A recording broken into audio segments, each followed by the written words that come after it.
Hi, my name is Edwin Salgado. I'm a deported combat veteran living in Tijuana. Well, I mean, they say, once a Marine, always a Marine, so I spent a lot of time thinking about the fact that I'm able to go and be buried in a military cemetery, in the U.S., but I can't go there while I'm alive. I don't want to be buried there either, I don't see myself going back, either living there or in a box. If I die in Mexico, I'm staying in Mexico with the family that I've made.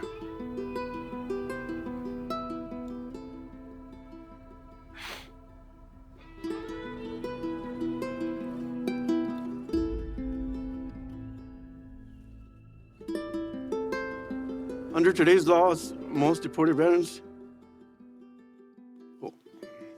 only come home to America with an American flag draped around their casket. Yes, I definitely wanted to be back in the United States alive, not in a casket. So that was our number one mission in life, just to come back legally. My name is Daniel Yarzabal. I'm an Air Force veteran that was recently repatriated after being deported for more than 20 years. I am 51 years of age now. My family is originally from Mexico. I was born in Mexico City. My parents brought me to the States in 1974, August 1974. As a child growing up in the United States, I gained legal permanent residency at the age of 14 years. Yeah, one of my first memories is in Santa Ana, California. I was probably 3 or 4. I remember going down to the immigration office, and I remember them taking my picture and also fingerprints and asking me a few questions. We got our green card after that. After graduation, I wanted to serve my country and enlist in the military. I chose the Air Force because I was always fascinated with airplanes. I actually wanted to be an astronaut. I still want to be an astronaut, but too old for that now. Ironically, all my family members are U.S. citizens, and I'm the only one that's LPR, legal permanent resident, and it's not a U.S. citizen, even though I did serve in the Air Force. You might say that I was ignorant to that fact, that I was not a U.S. citizen. I always consider myself a U.S. citizen. I still do. Even though I'm not naturalized, I still believe that I'm an American U.S. citizen. Convictions for crimes, even if they're relatively minor, can lead to a non-citizen military veteran being deported from the United States. In many cases, immigration judges cannot use someone's military service, including combat service, to save them from deportation. Immigrant Defenders Law Center in Los Angeles is a legal nonprofit that works to repatriate deported veterans. So Daniel was Immigrant Defenders Law Center's first client who was repatriated, and he'd been deported since 2013. In Daniel's case, we initially applied for an urgent humanitarian parole request directly to CBP because his dad had COVID and he was dying quickly. And unfortunately, CBP denied that request, and Daniel's father passed away without him being able to say a last goodbye in person. So we did a second application for humanitarian parole, but he did get to go to the funeral and be with his family. Since that time, we've continued to work on his case. Since the Revolutionary War, immigrants have enlisted in the United States Armed Forces and fought to defend our nation and its ideals. Now, the United States rely on immigrant service members in all sectors of the armed forces, and they are powerful assets in strengthening our national security and protecting our homeland.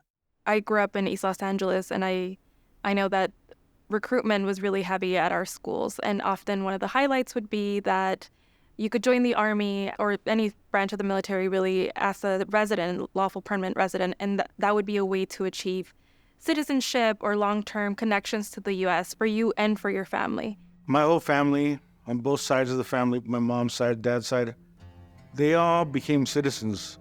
They finished the process of becoming a citizen. And I like to think that I'm part of the reason why. I'm the only veteran in the family. I'm also the only one that has been deported. Theoretically, naturalization through military service should be a seamless process, especially as it serves our national security interests. In reality, far too many service members never gain the citizenship they've earned through their service.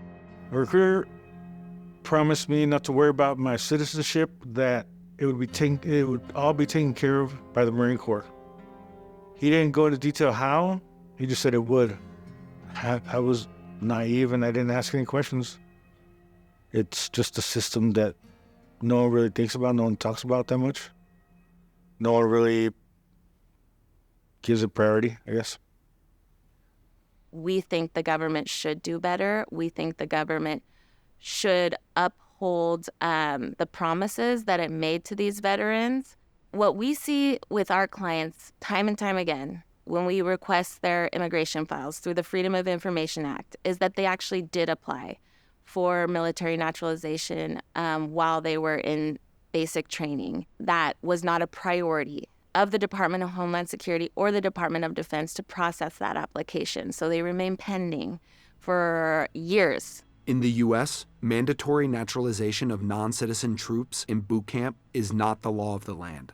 If I was able to change anything about the whole citizenship in the Marine Corps or military, I would suggest starting the process of becoming a citizen as soon as you get to boot camp, whether you want to or not. Just like, all the shots they give you when you deploy. You could say no, but you'll still get them. It would stop ex-service members being vulnerable for deportations after their service. It would save lives. People's lives would be totally different.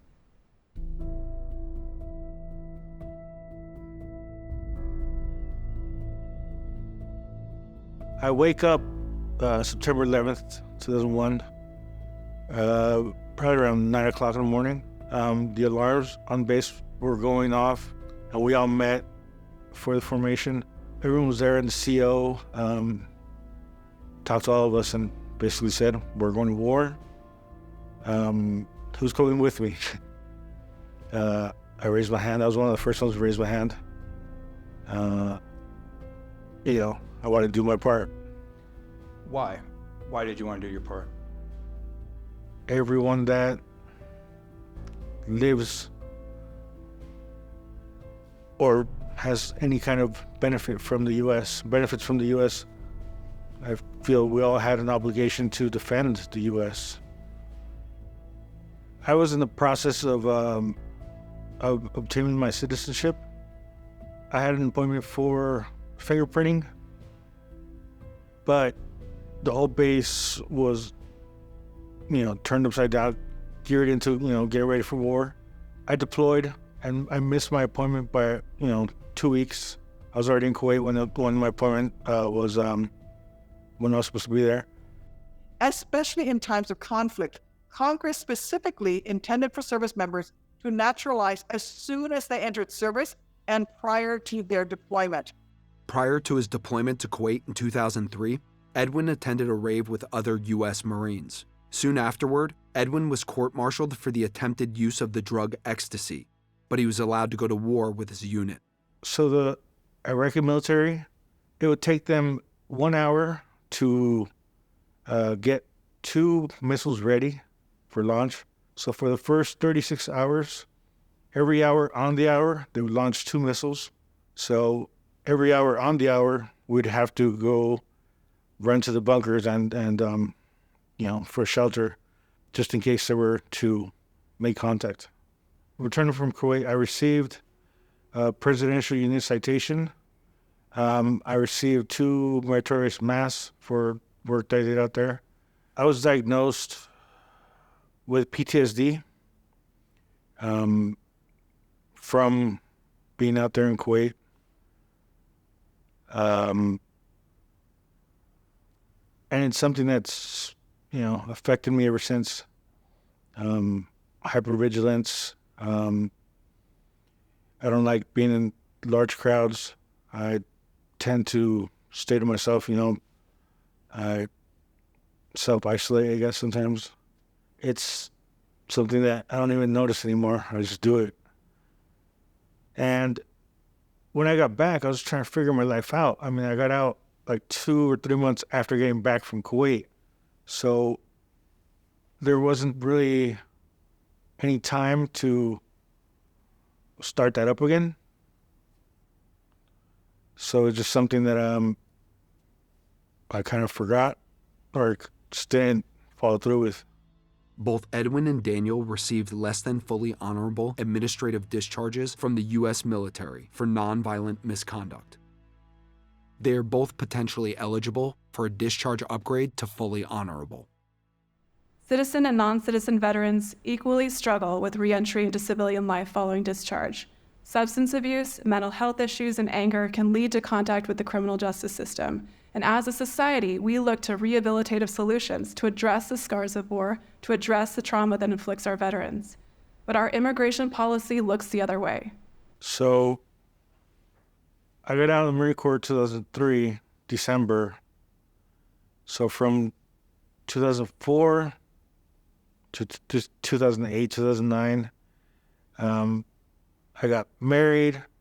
I didn't really want to go to sleep because when I would sleep, I would dream and have nightmares and stuff like that. So my mom, my sister, they're the ones that noticed it at first. They said that the person that came back was not the same person that left. So the person that came back from Kuwait is not the same person that went to Kuwait. That I didn't shine anymore. That I lost something out there in the desert. I didn't have GI Bill anymore since it was taken away at my court-martial. So I was in a difficult place. I mean, I needed money. I needed to continue my life. But I was also using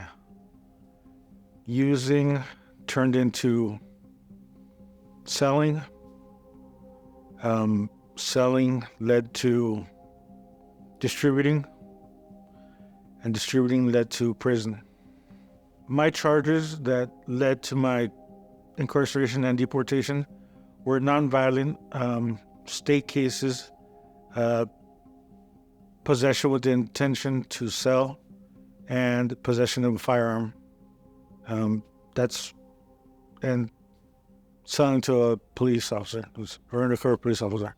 For methamphetamine-related charges and a weapons charge, Edwin was incarcerated by the state of California for 12 months and 1 day. I was just trying to do my time, read some books, and, pay my debt to society and go home. I was thinking I would be released and go home to Santa Ana, California.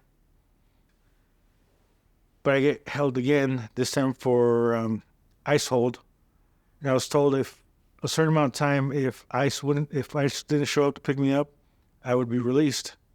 Of course, ICE was there 5 minutes later, looking for me. So they took me to Delanto Detention Center, where I waited for 2 weeks to talk to a judge. When I went to go see the judge told me, "Thank you for your service, but you're a danger to society." I'm not trying to point the finger at someone else. I made decisions, and I asked, and I assumed all responsibility for my actions. But being in the military, I also was willing to put my life on the line and sign an empty check payable with my life to the government, to the U.S. So I feel that should means something,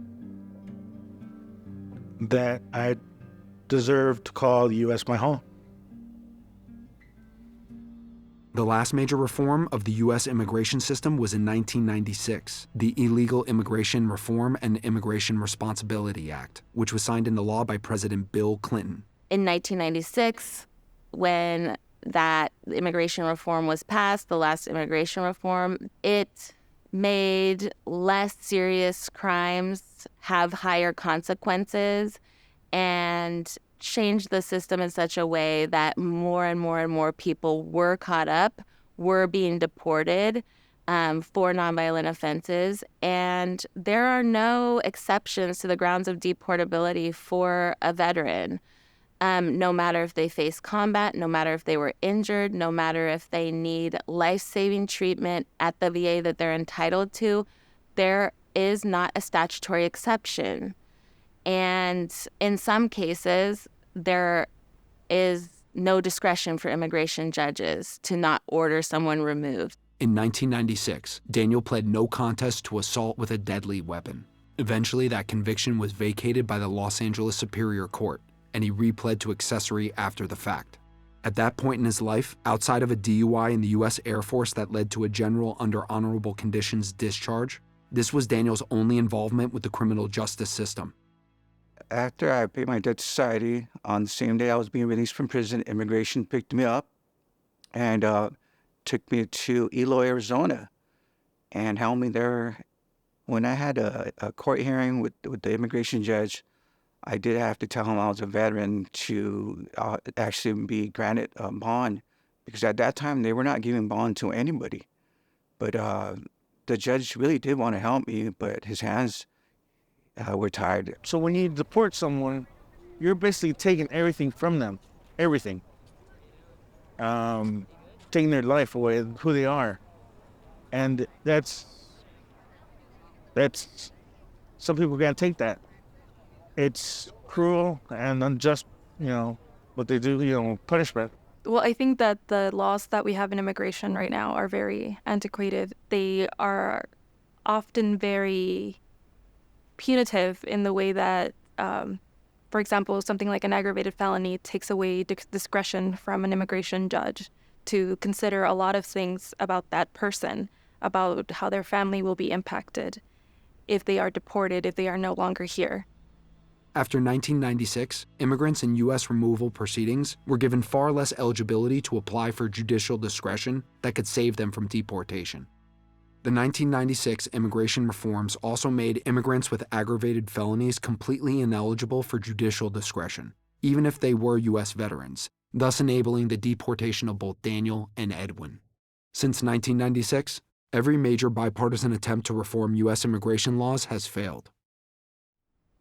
Aggravated felony is a legal term of art, as in it doesn't mean what those words mean.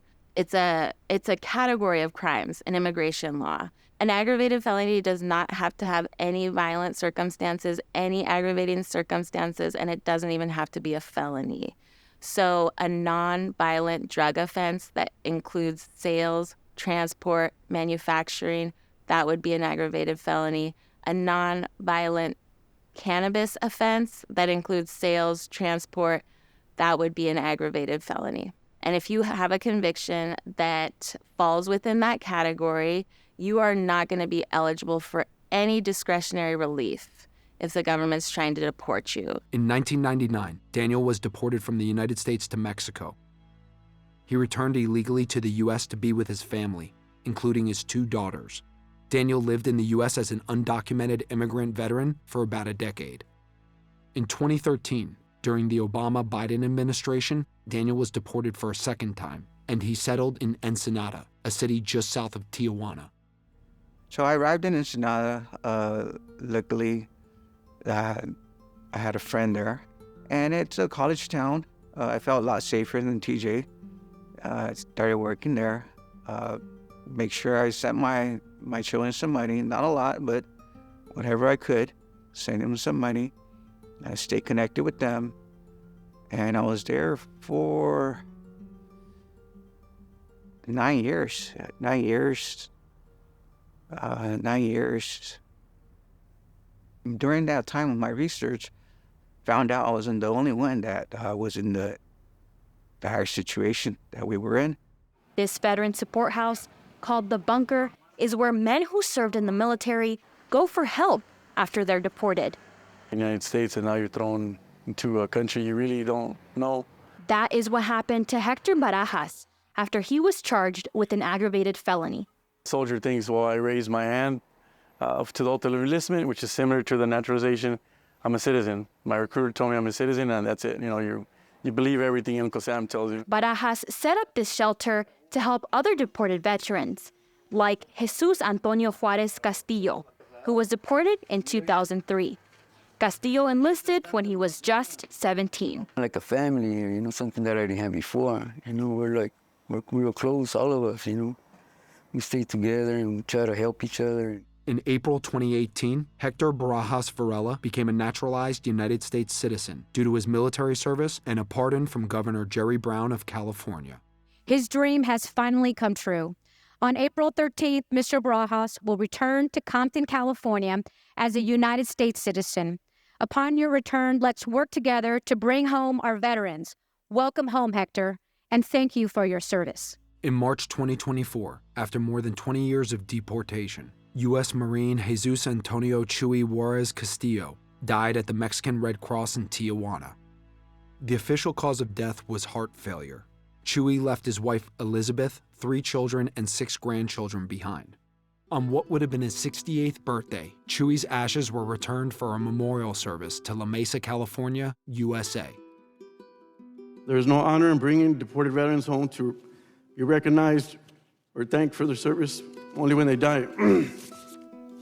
Chuy Juarez was a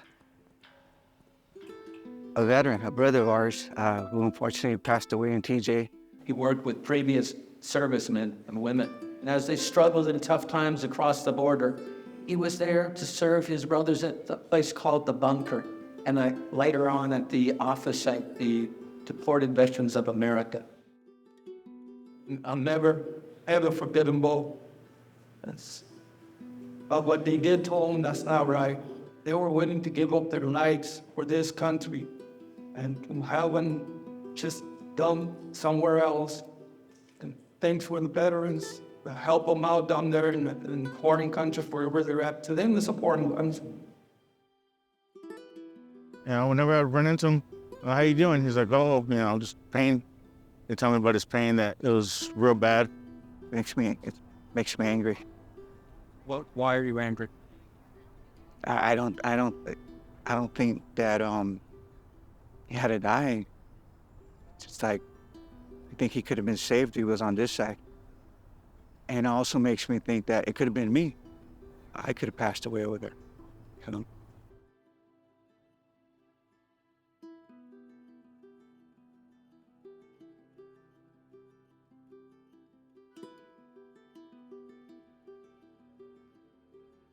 I met Edwin at the Unified Deported Veterans Support House. And from that day on, we made sure we got together and took care of each other, or hanging out with somebody who speaks English, who understands you, who knows what the service is like. But just knowing that you have someone there that has your back, it makes a big difference. I am constantly surprised at the resilience of my veteran clients. They're really very kind and really, really loyal to each other in a way that I find rare nowadays. They support each other in ways that I cannot imagine how they get up every morning and have the strength to do that. In Mexico, Edwin became part of a community of volunteers that assist deported veterans. Edwin has organized a support group for deported veterans with post-traumatic stress disorder, and he served on the board of Repatriate Our Patriots, a nonprofit. Despite an other-than-honorable discharge from the Marines, Edwin is eligible for some VA benefits, but he is unable to readily access the VA Medical Center in San Diego, less than 40 miles away from Tijuana. As a board member of Repatriate Our Patriots, I started the very first deported veteran zine, just dealing with everyday life as a deported veteran. I was the editor-in-chief of the zine. You know, a lot of it was pictures and articles people wrote, or poetry from deported veterans. I also I painted a mural on the Mexican U.S. or U.S. Mexican border in Playas, 10-foot tall letters, repatriate. Send a message. There's plenty of us here that need to be repatriated back to the U.S. In 2022, Daniel regained his U.S. lawful permanent resident status, allowing him to return to the U.S. indefinitely and legally. Daniel is now remarried and has a 4-year-old son. Daniel's wife and son remain unable to move to the U.S., and Daniel regularly commutes back and forth between the U.S. and Mexico. Yeah, what's going on? We're here with Daniel. He's about to cross over right now. Daniel, you want to say anything? Yes, good morning. We're here, the East Building, Port of Tijuana. I'm about to cross a long journey to get here, but we're here. Thank God. I want to thank the state of California for allocating the funds to retain lawyers for us, and of course, immigrant law defenders for doing the work. Well, it was a long road. Immigrant Defenders Law Center and Public Counsel helped my case out, took my case pro bono. They were able to vacate my felony conviction, which opened up the doors for me to come to the States on a humanitarian visa, and soon after that, I was able to reopen proceedings in immigration court, and the proceedings were terminated against me and vacated. So my current immigration status is as a legal permanent resident.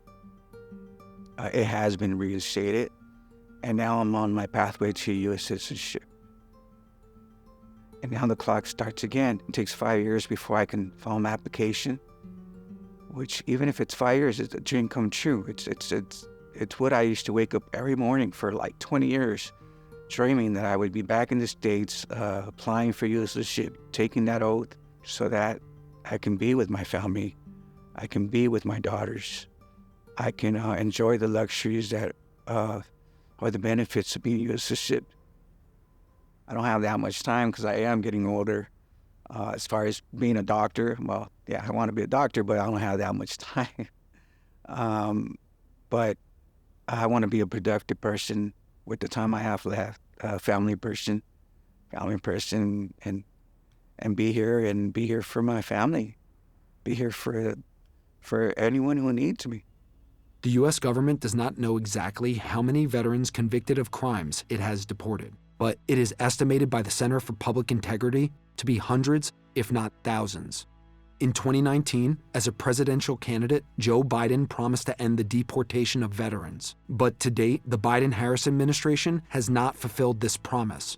By the end of 2023, Immigrant Defenders Law Center had provided pro bono legal representation for about 25% of the 94 deported veterans who were repatriated under President Biden's Immigrant Military Members and Veterans Initiative, also known as IMVETS. In 2024, despite IMVETS, the U.S. government continues to try to deport non-citizen veterans. As recently as February 15th, we were made aware of the government initiating removal proceedings and detaining a veteran in California. So the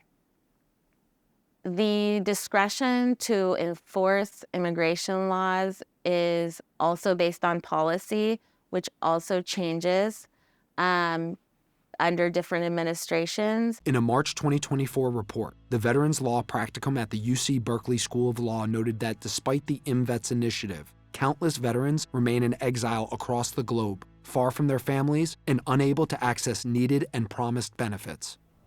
We're pretty lucky that that we're so close to the border, and that we get some assistance. I mean, from either donations or whatever it may be, or our families just coming to visit us. Because I know people in other countries, they don't have that option or that luxury, and they're basically stuck out there completely alone to fend for themselves, and that's scary. You can just imagine how much they struggle somewhere else, where they don't have brotherhood, other people supporting them. Yeah. So I would urge them to reach out to us here in TJ, Unified Puerto Americans America. As of May 2024, Edwin continues to fight to vacate his criminal convictions, to repatriate, and to upgrade his military discharge to honorable. I'm good here in Mexico. I feel like this is where I belong. Not because someone told me I belong here or because nothing of that. This is where I found myself. I'm happy here. I'm at peace here. I'm building a family here. I have a future here. The only thing I want is the option to be able to go back to the U.S., to go to the VA hospital, go to visit my daughter, to go visit my mom. That's all I want. Yes, Edwin's still on the other side of the border. I want to make sure he gets back here alive, because you never know. You just don't know. Don't know what can happen. We leave no man behind.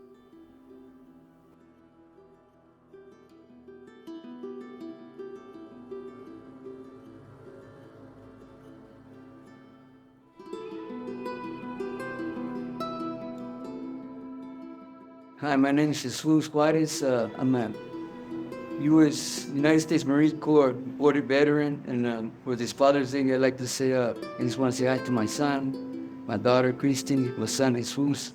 I want to tell him that I love him very much, and though that we haven't spoken for a while, I'd just like to say hi, tell him that I love him very, very much, and I miss him. And then I want to see my great kids too. I don't even know them, but I don't like to see them someday. And I just want to tell them that I love them a lot. I want to see them. God bless. Thank you.